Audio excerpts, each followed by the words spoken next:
Koľkokrát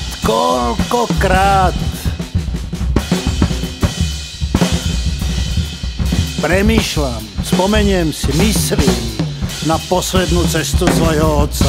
Zo Sachsenhausenu do Schwerinu, a to už platil Himmlerov rozkaz, kto nebude vládať, toho treba zastreliť.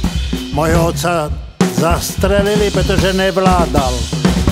Pochod smrti mojho otca je metafora na život, ako ho chápem. Pochod smrti je pochod od narodenia až do poslednej chvíle a na tomto pochode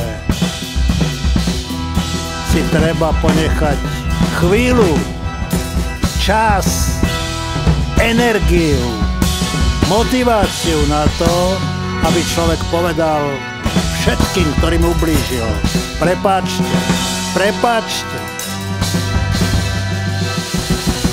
Inak sa mu nedostane rozrešenia.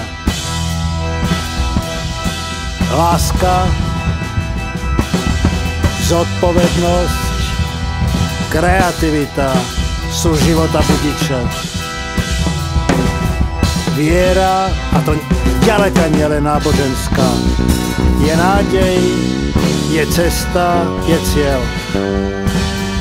Ale čo s tými, ktorí nemajú túto potrebu? Čo s tými udávačmi, ktorí sú stále pri kormidle a nedaš si tú chvíľu, ten čas, tú motiváciu povedať pardon tým, ktorých udávali?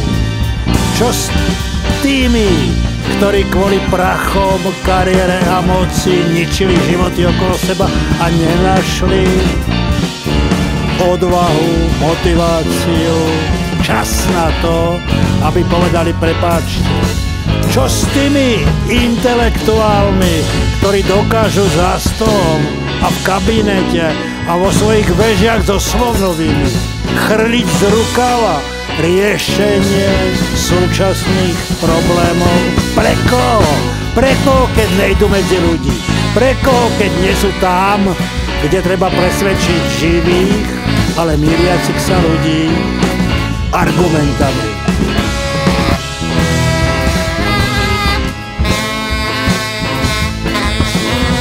A s rizikom, že tie argumenty neobstoja.